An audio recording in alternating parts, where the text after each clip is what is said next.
Eric the Turf Teacher Jones.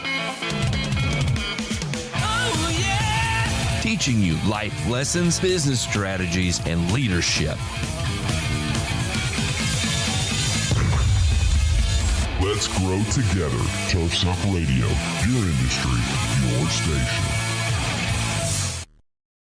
All right, ladies and gentlemen, welcome to Shade Tree Pests, Insects, and Mites. In this course, you will get 1 credit in categories L, D, N, and X. This is a lengthy presentation, so we may or may not get through every single slide, but nonetheless, we'll see some cool picks and talk pesticides. Our objectives, we will tell the difference between damage caused by chewing insects and damage caused by sucking or piercing insects. We will recognize characteristic signs of damage caused by common pests of landscape plants. We will recognize the most common pest of the landscape, and we will list 3 alternatives to synthetic insecticides and name some pests that might be controlled by BT in the caterpillar stage, and then name pests that might be controlled by horticulture oils and insecticidal soaps, which would be awesome if you were putting together an integrated pest management plan for your clients, because so many people are getting upset, seeing us walk around with backpacks and, scared to death of the chemicals that we're putting out there. So your oils and soaps is definitely an arsenal in our toolbox. And so when it comes to pesticides, we need to know when a pest is present, know when it is most susceptible to control, and remember that pesticides may not work on all of the stages. And so first, we got to correctly identify the insect or identify the pest. That's the number one reason we have a pesticide failure, is misidentification of the pest. So once we know what it is, we got to know that it's present, know when it's susceptible to control, and know that the stages, the instars, or the life cycles that these insects are going through, the pesticides may not work, or there is a better time to do it. When it comes to insect growth regulators, they can prevent pests from hatching or molting properly. So basically, that's going to prevent them from going to that next stage. And then with the horticultural oils and soaps, it can coat the pest and actually kill it. It can suffocate it.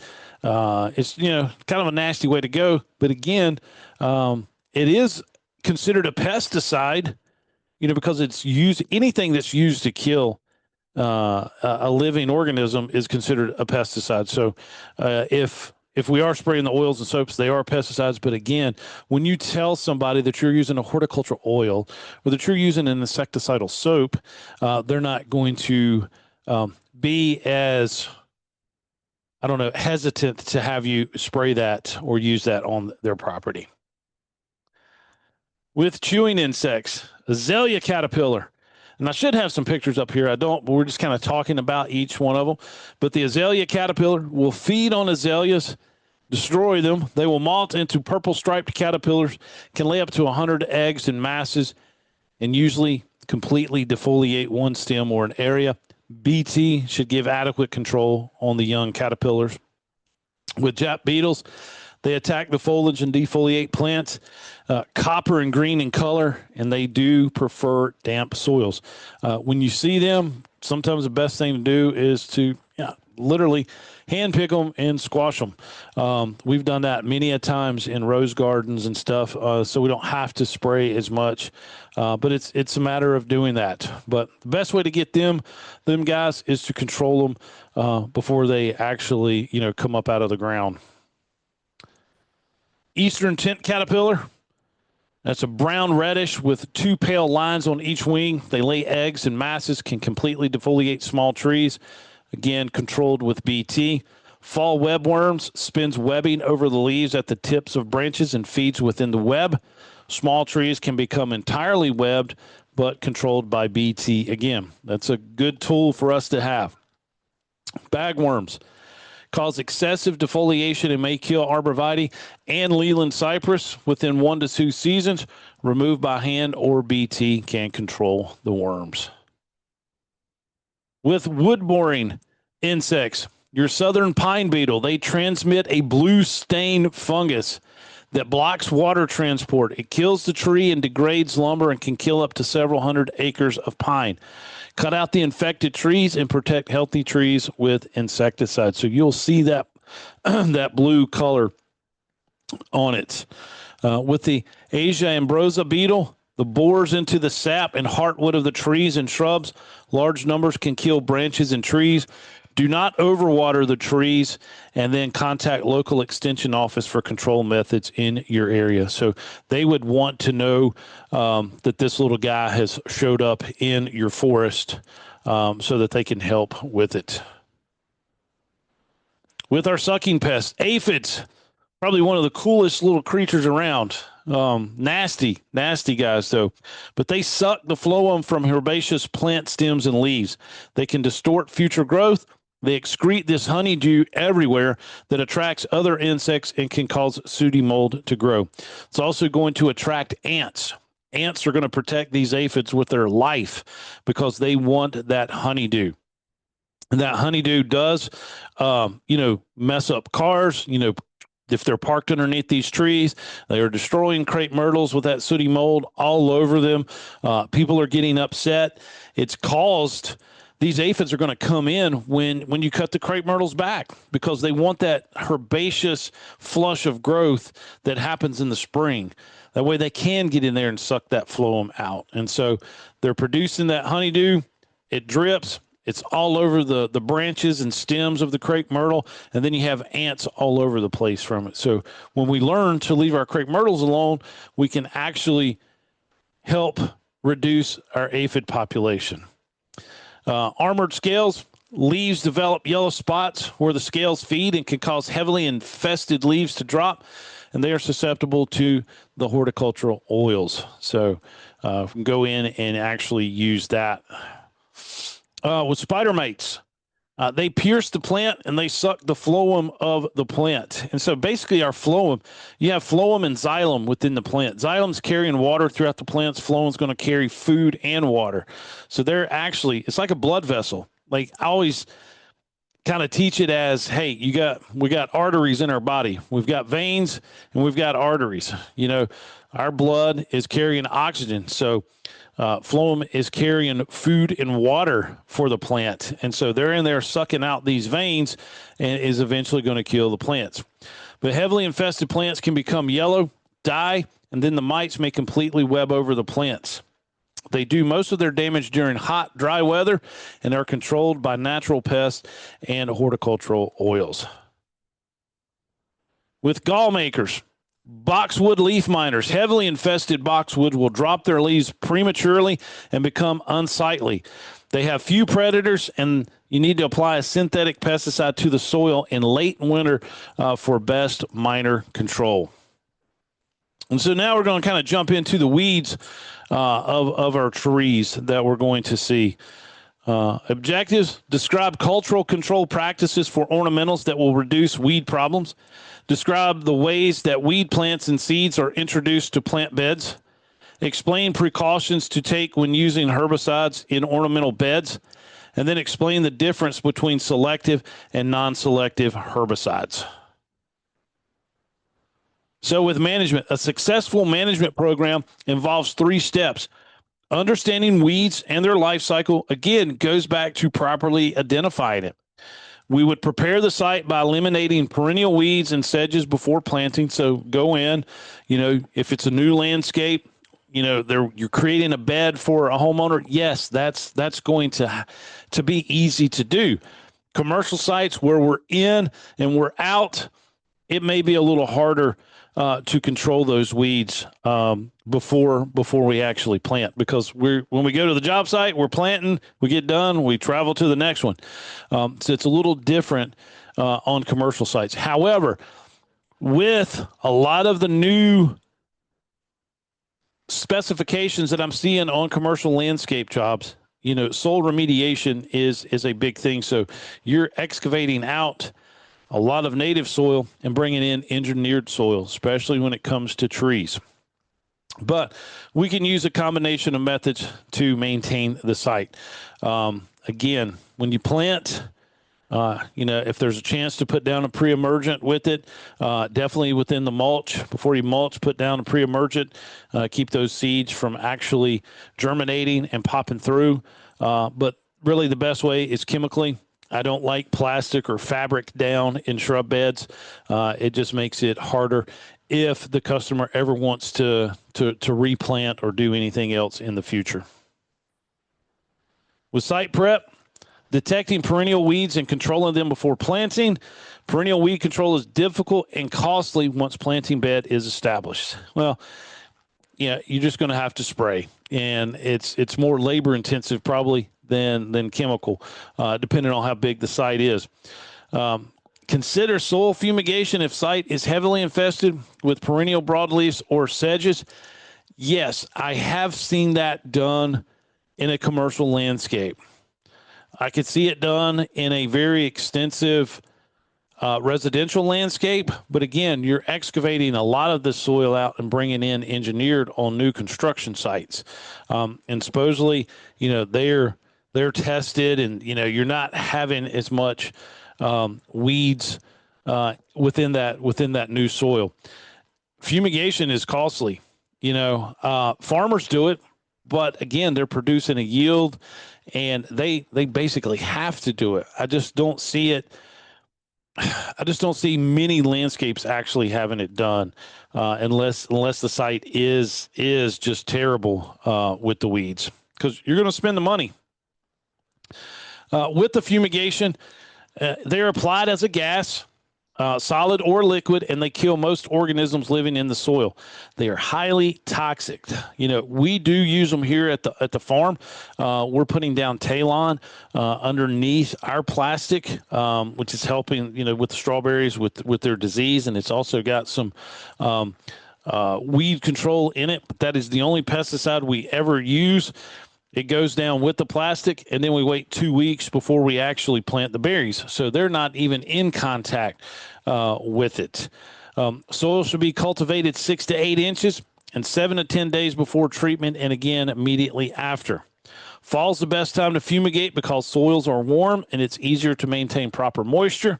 And there may be a waiting period between fumigation and planting. Refer to the label to these instructions. Back in the day, methyl bromide was what farmers and even landscapers would use if they had to do that. That is a dangerous product. It's no longer available, and I'm glad. But I remember my dad actually putting that stuff out, and having to be chemically suited up and respirator and fresh air supply. It was bad. And I see that Matthew said they do it on the golf green. So Matt, y'all are probably still doing fumigation on your turf there, or is that before you actually do like revamping a green, like redoing it? We redid it, and this was a couple years ago, and I'm a member at a club that we're gonna fumigate our greens. We have bent grass now, and we're switching to Tip Sport. So okay. we'll be fumigating our greens this year.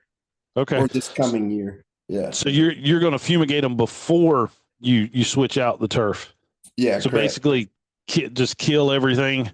Yeah. We'll probably, from what I understand, the process is we'll probably spray them out. We'll probably spray them out, and then we'll fumigate on top just to get rid of everything across the board. Cool. Good deal, man. That hopefully y'all document that, man, and actually put that on social, man, because that is just super cool. Unless it's probably maybe a private situation where you don't want the public knowing. Well, no, they'll know. I mean, all of our members know. We sent out an email, so there's over 500 people that know that we're going to do it in the process. Our superintendent's really good at explaining why he's doing it and what he's doing. So I'm gonna be a part of it. I'm, just because I'm a turf guy, like still heavily involved with him on it and stuff like that. So it's kind of neat to see seeing it done. Process. Yeah. Why are y'all getting rid of the bent grass? Just tired of dealing with it? So they're 20 years old, over 20 years old.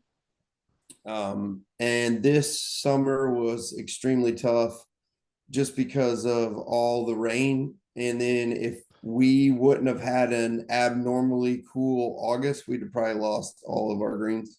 Yeah. We ended up having to raise the height of cut to, I mean, they might have been rolling an 8. We had to take off in the summer. The wheat, a lot of guys actually, the bent grass struggled this year. It was almost like we were baking the soil.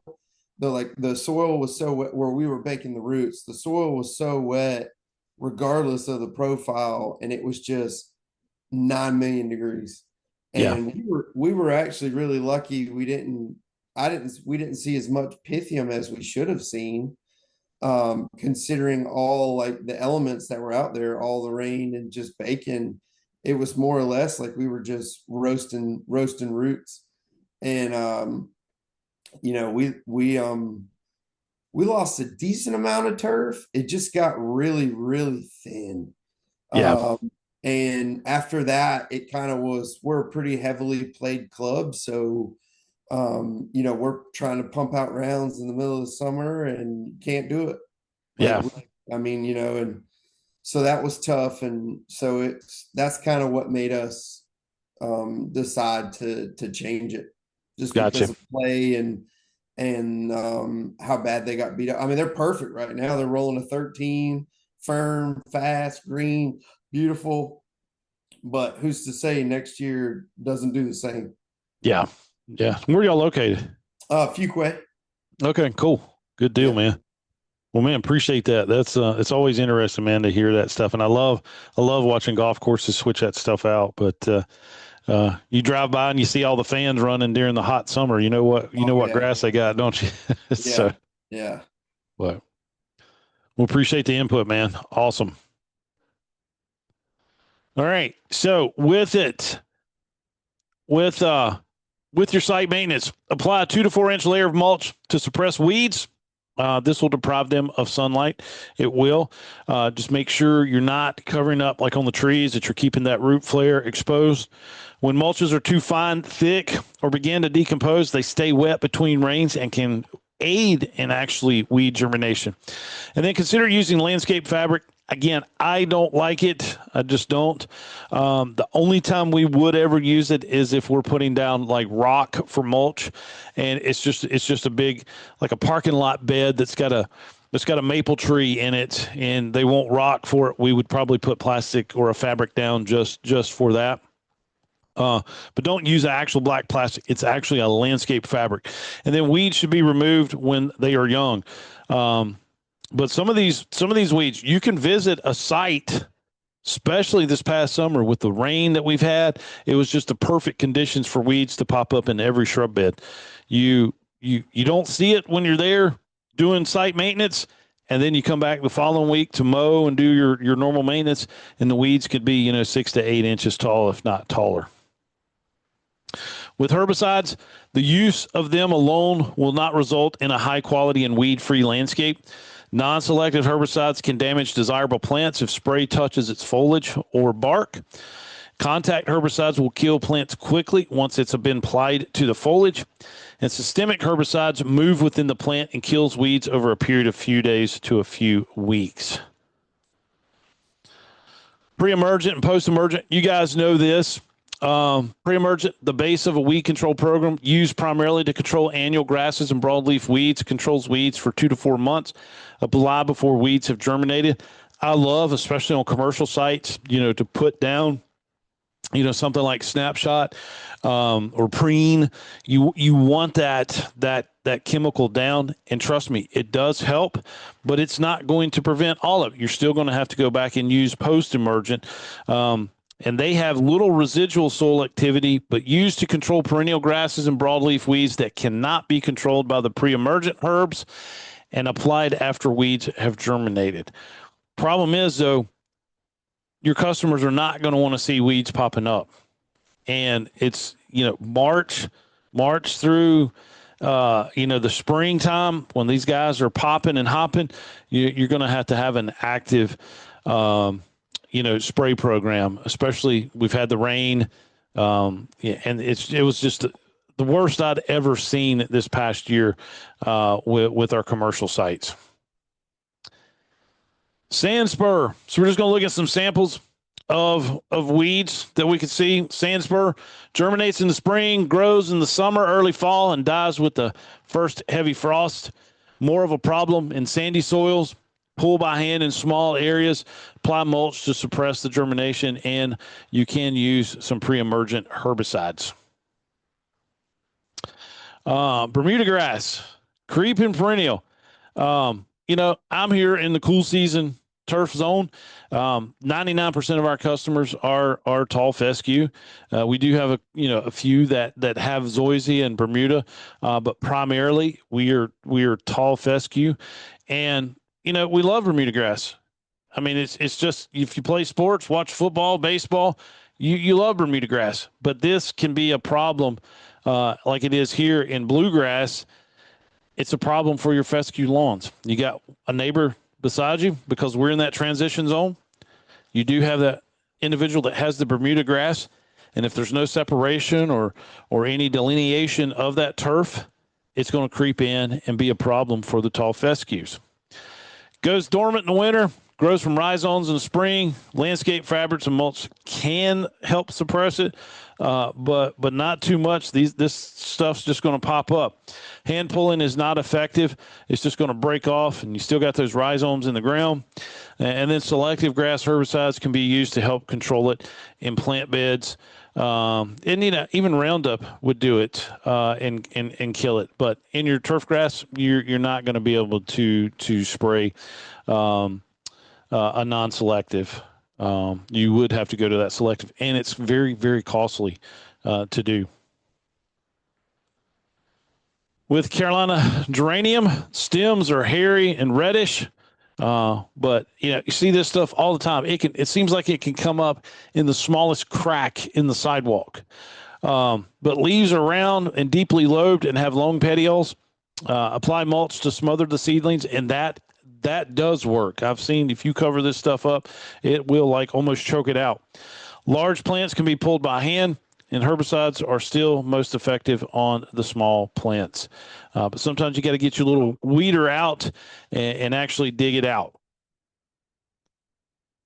All right, with horseweed, some of the nasty looking stuff here, easy to pull though. Also called Mars tail, will grow a long single stem that branches at the top if not cut.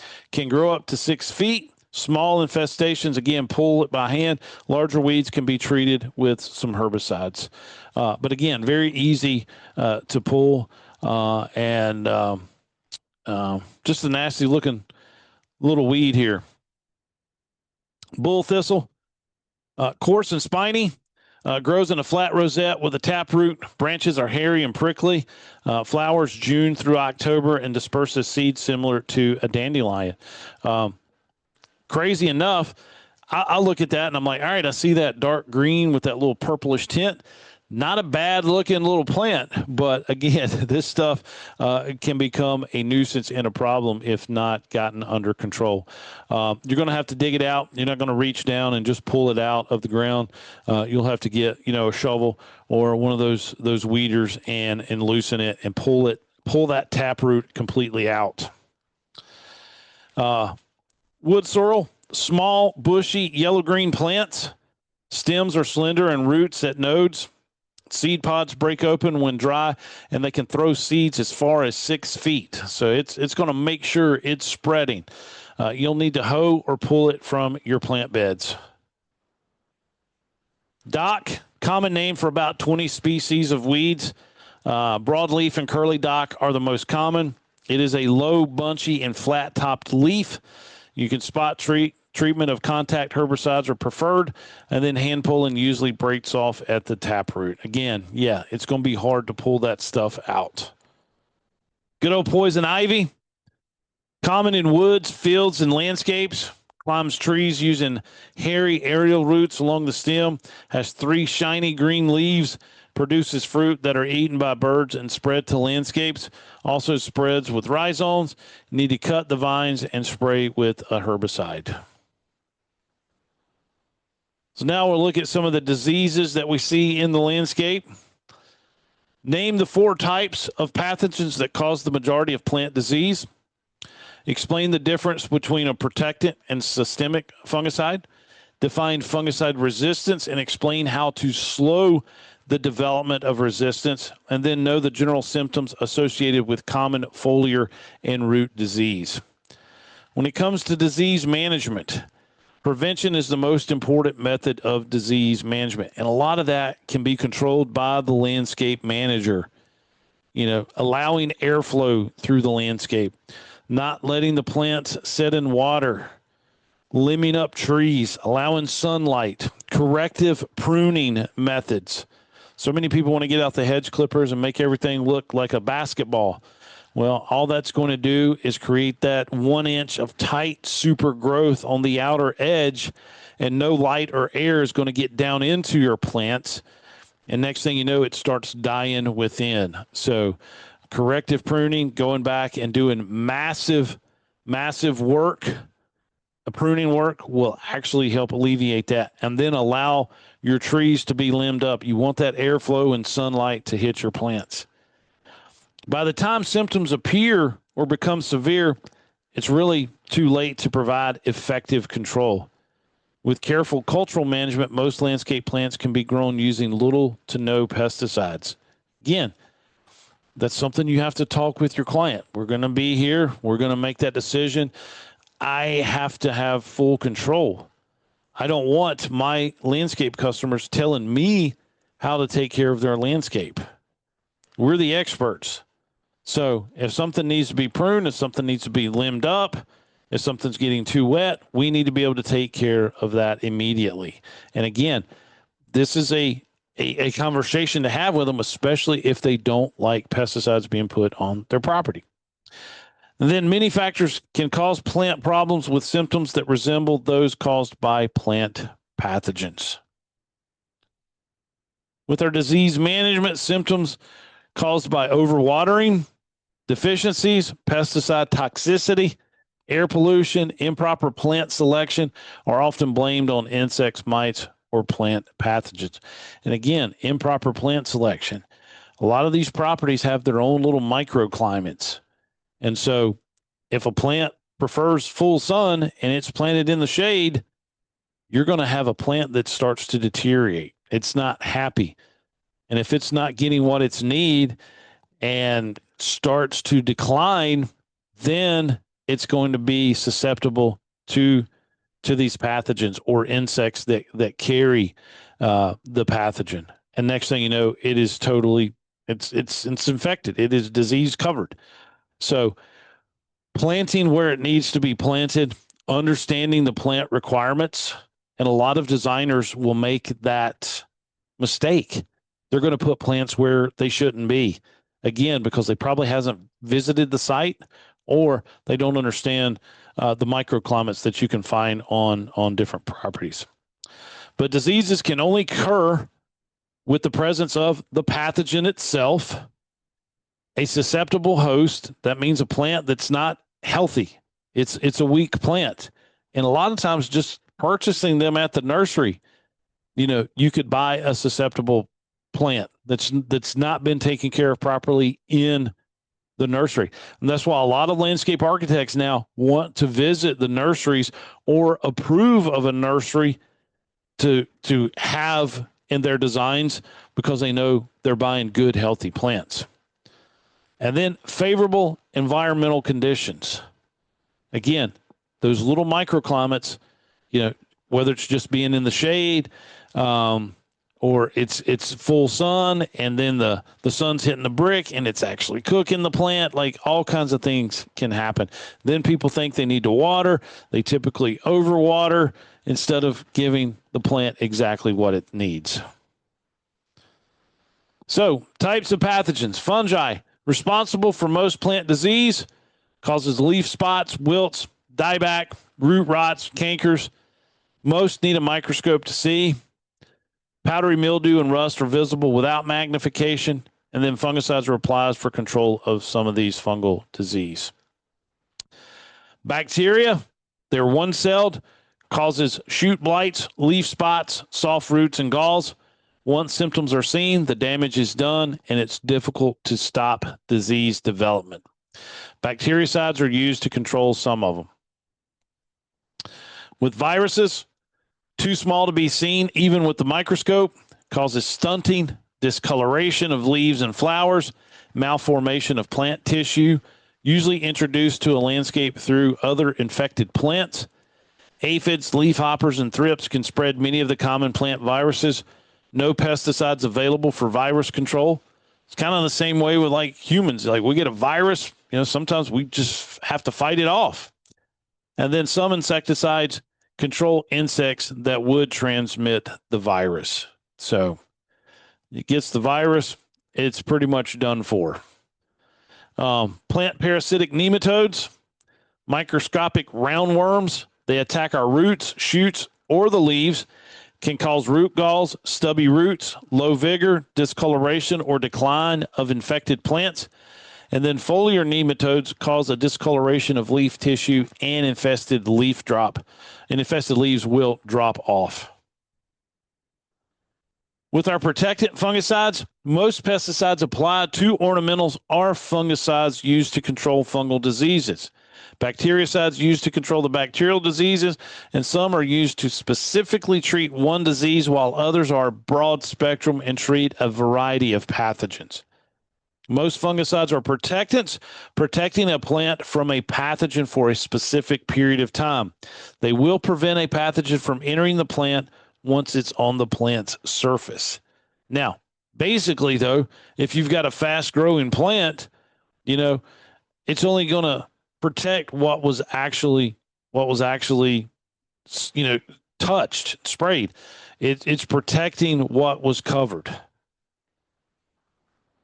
When using a protectant, be sure to completely coat the plant's surface. Actively growing plants may need reapplications once new plant tissue has developed. And then heavy rains and or irrigation will wash protectants off over a period of time. So again, a lot of our pathogens come into play when we're getting too much water in the first place. I know, Matthew, you were talking about, the wet summer, but so many people, so many clients that we had still run the irrigation. And I'm like, you don't have, and it was irrigation systems that we didn't install. I mean, it was just our maintenance clients. And I'm like, you don't even have a rain sensor on. Why are you still running your irrigation when we've had all of this rain? We had a very wet summer and late spring, but irrigation systems still ran. And it's the law. Like new installations are required that. And if you were to go back and even replace a head, if you're doing maintenance repair on an irrigation system, you're required to go ahead and upgrade your client to that rain sensor. With systemics, they are absorbed and translocated within the plant from the site of application to distant tissues. It's going to spread. They can prevent development of disease at the site of uptake and in other regions of the plant. None can translocate through the entire plant, though. There's going to be some that's missed, and only translocated upward in the plant's xylem. So it's going to go through the water tubes, basically. Local penetrant or local systemic fungicides are absorbed into the immediate area of application.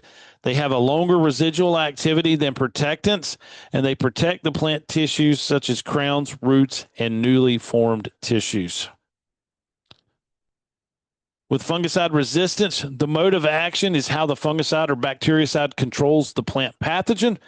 And a fungus developed a resistance if no longer can be killed by a fungicide and cannot be adequately controlled by that mode of action. It's harder for fungi to develop resistance to protectants than systemics because it affects fungi in multiple ways. And then try to limit the number of applications needed to reduce that resistance. And then again, back to soil fumigation, used to sterilize the soil by killing most fungi, bacteria, insects, and nematodes and weeds, limited to situations where populations of soil-borne pathogens have reached high levels and susceptible plants can no longer grow there successfully.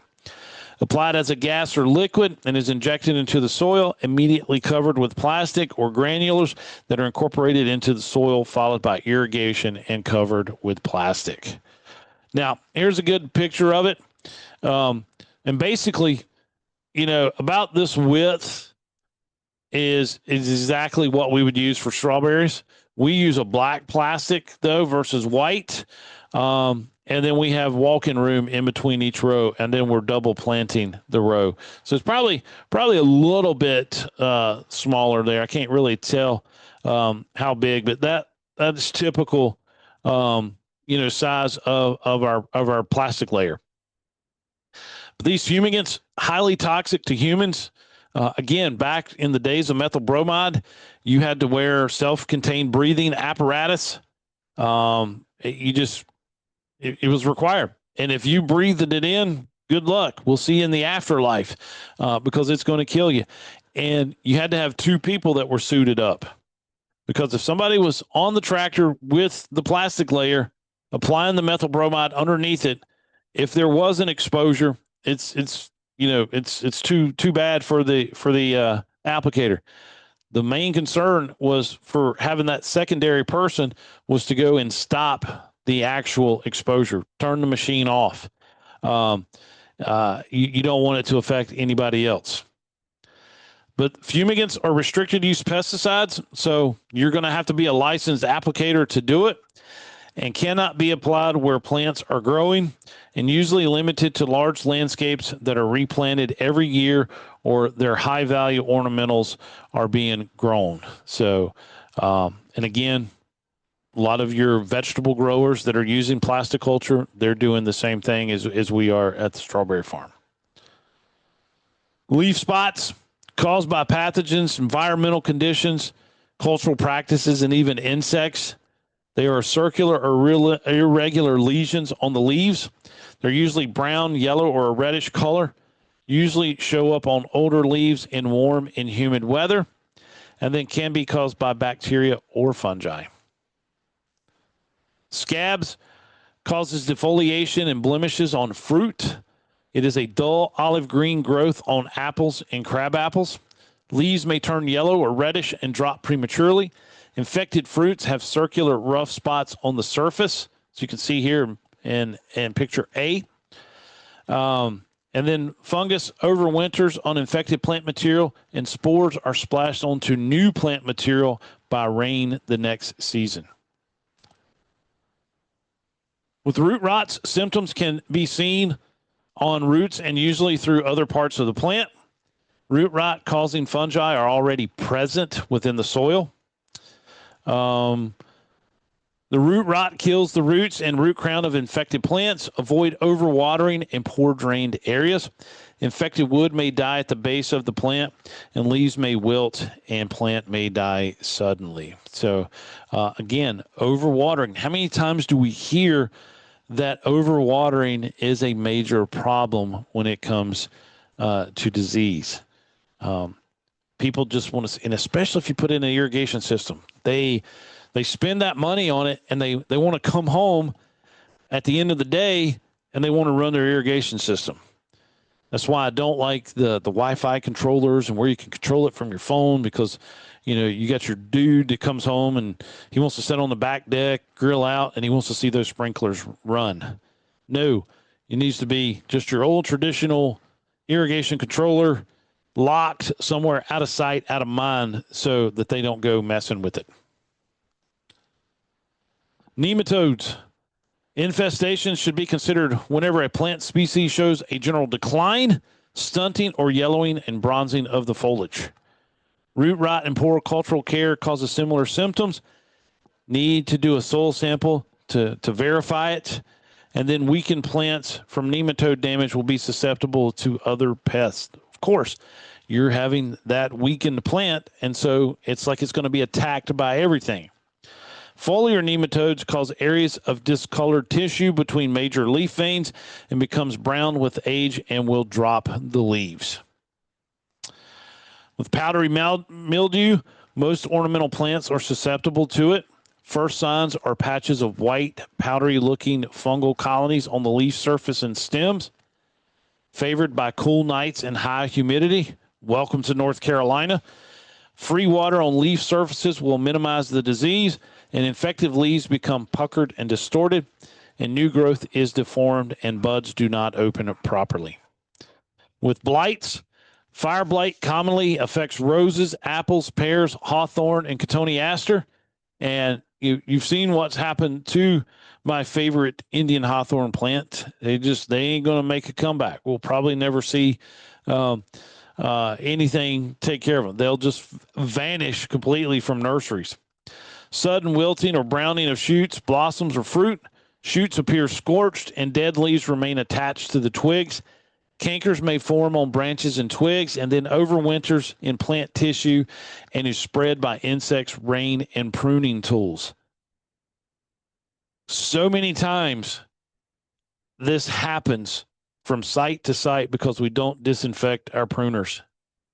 It takes minimal time to do that. And again, I am not a big fan of using hedge clippers, whether electric or gas powered. I like manually pruning. I'm probably the happiest I am in the landscape doing that with a set of headphones in and some Corona bypass pruners. I am good to go. I know how to prune, and I enjoy that. But you have to clean your tools. You have to. It's like with our turf equipment. We have to calibrate every morning, and we have to clean the machines every night just to keep everything going. Same thing with our pruners and our loppers and our handsaws. Disinfect them. Can spread by pollinators once the flowers are infected. Vascular wilts. Fungi and bacteria can cause wilts, usually fatal, and young plants are killed quickly. Older plants may take several years to die, and this disrupts the vascular system that transports water and nutrients within the plant.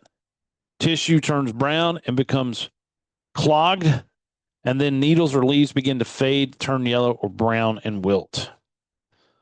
So now we'll look at some pests of the actual shade trees. The spread of insects and disease is a response to or symptom of stress or weakness within the tree. Again, we're planting it where it doesn't need to be planted, or we did not correct the soil before we've put it in there. We've caused a stress on the tree. It's bad enough when we dig the tree from the nursery and then relocate it. We're pulling it out of its native soil. We're digging it. We're wrapping it up with wire and burlap, and then we bring it into a new area. It's automatically like in shock. So it is going to be susceptible to stress, and which will allow everything else to happen. Infested trees may become more susceptible to wind injury. Wind damage can expose inner bark, making the tree susceptible to various insects and disease. And when faced with a tree problem, always ask yourself, is the tree under stress? Can the stress be alleviated? And how can the tree's vigor be restored? Stress reduction with species selection. There are two types of stress: stress from human activities and then stress caused by natural events. Select species that are native to your area or ones that grow in a similar climate, soil, and water table level. Also, take into consideration sun and wind exposure in your area. And consider planting pioneer trees. The next slide, we will talk about that. They are fast growing with a short lifespan, grow well in hostile environments. You have hawthorns, tree of heaven, honey locust, cork trees, and many others. Now, some people will probably smack you if you plant a tree of heaven in there, but they are not. I have to give them. They are a beautiful tree and super fast growing, but can also be more of an infestation tree because they are going to have their little seedlings come up everywhere. Drainage. The top of the root ball shall be elevated 1 to 2 inches above the soil grade when the tree is first planted. Keep water from collecting around the base of the trunk, and if the trunk is kept moist, it can become susceptible to disease-causing pathogens. Staking. Trees develop the strongest resistance to wood damage if the ties to the stakes permit some movement of the young trunk when the wind blows. Do not allow the trunk to rub against the bark, causing injury to the bark, and bark injuries can be inviting to beetle damage. I don't want to use stakes and guy wire anymore. A couple of years ago, was at NC State. Dr. Fair had a seminar that then me and my father went to. But how they are actually suggesting that we stake our trees is so cool. And I actually ran across the picture on my phone because we were out at the horticulture labs, and we planted a tree, and then we took two 2x4s. So we had our tree like in the middle, and so we put two 2x4s, kind of staked them in, and then put another 2x4 on top of it, nailed it together, and then slowly compact or compress that top board, which is up against the tree trunk, and it comes straight down on top of the root ball. And her philosophy is, hey, we're not trying to keep the tree from, but we're trying to keep that root ball secure. If the root ball is secure, the tree's not going anywhere. And so that was cool. And I don't know if it's been implemented in some bigger landscape projects. That would all have to be approved by your city arborist or the tree police, as everybody calls. But it's still, I think it's a better way to secure that root ball and not worry about the actual trunk. With pruning, improper pruning is a major cause of tree decay and can trigger an insect attack. The tree collar is the tree's natural defense against insects and disease.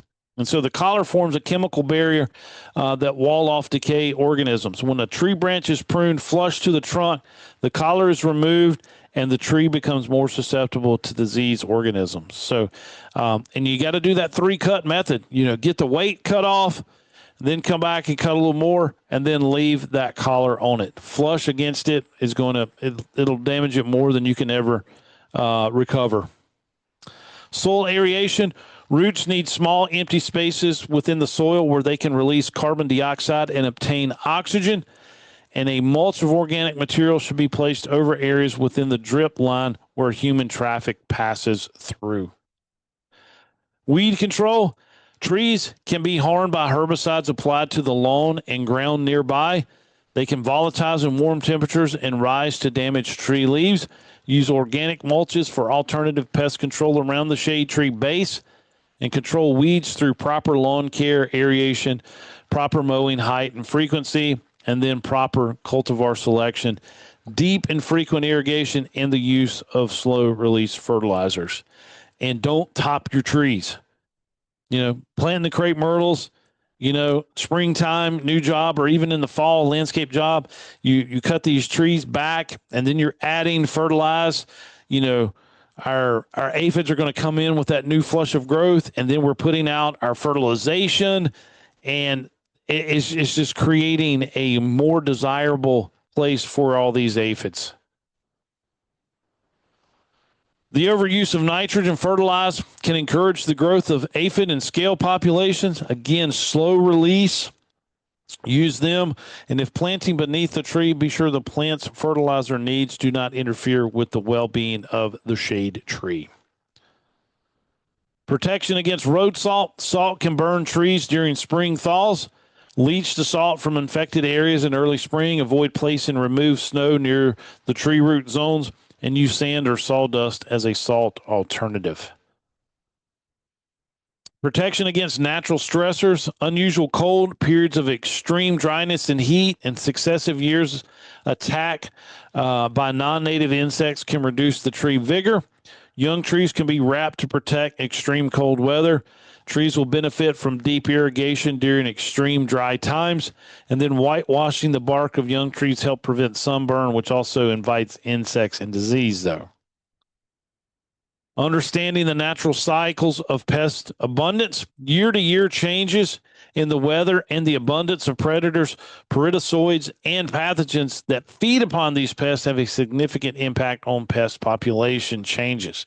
Some years pest populations may thrive, while other years populations may crash. Avoid preventative sprays when possible. Learn to recognize pests and their thresholds. And that strictly goes by the integrated pest management plan. Identify the pest and then know what yours and your client's threshold is. Because a few pests ain't going to be a problem. But if it's going to kill the landscape, hey, there may be a time that you have to implement a pesticide application. Attempt to suppress the pest using the least toxic method possible. Spot treat when using the toxic materials, and then plant diversely. Don't have just a ton of the same plants over and over again. Accidentally introduced shade tree pest.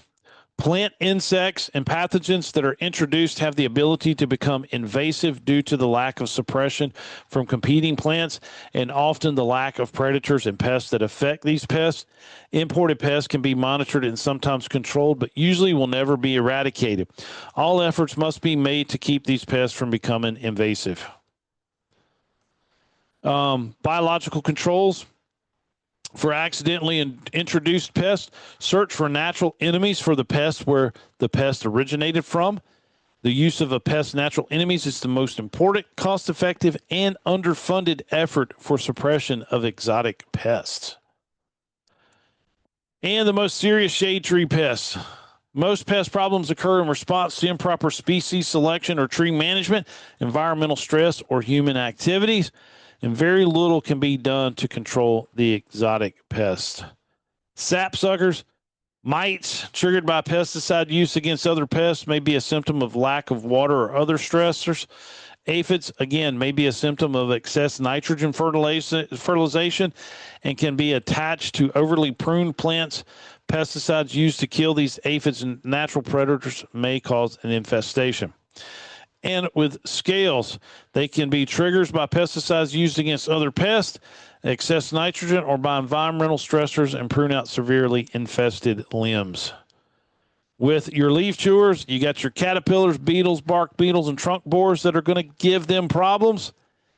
But implementing the IPM concept for urban shade trees, it helps sort through pest problems quickly, can be used within small and large landscapes, and it is the ideal approach to tree pest management. And it requires being on site. It requires doing site visits, and it's something that you charge your client for. So when people hear that there's a possibility of not using pesticides, they're going to want to talk to you about this IPM, which means you're going to be on the property a lot more because it's being there and it's looking, it's investigating, it's checking out the plants to see what happens. And that concludes the actual slide deck. We got through those pretty quick, but good stuff when it comes to that. I'm going to stop the share. And then I can see everyone. Chris, what are you doing, man? It's not Thursday. You're on mute. I can't hear you, bud. All right. Can you hear me now? Yeah, man. Yeah. Sorry. You're going to have one Thursday, though, right? Yeah. We'll do we're doing seasonal hiring. Yeah. Talking about hiring for seasonal rushes. Yeah. Yeah. So this is just pesticides tonight. This wasn't a landscape contract. Okay, cool. Yeah. So I get my pesticide because you didn't know if you had any mixed in. So yeah, gotcha. Okay. Well, cool deal. This one sounded interesting, so I figured I better grab it. Oh, cool. And you got your proof of attendance from Thursday, didn't you? Yeah, I just got it today. Yeah, dude, I know, man. I got off the webinar and like everything happened that night. I get it. I totally get it. It's the way I've been for the last 3 weeks. So it's our rush season is here, man. Yeah, crazy. All right. Well, guys, here in like 5 minutes, when Zoom records the actual lecture, it'll give me the roster and I will upload it to the Department of Ag's website and you'll see it on your, I'd say give me to like 8:30 and you'll see it on your pesticide license. Good deal. Yes, sir. All right. Appreciate it, guys. Thank y'all so much. We'll see you. See you Thursday. All right, buddy. All right. See ya. All right. Aaron Eric the Turf Teacher Jones. Teaching you life lessons, business strategies, and leadership.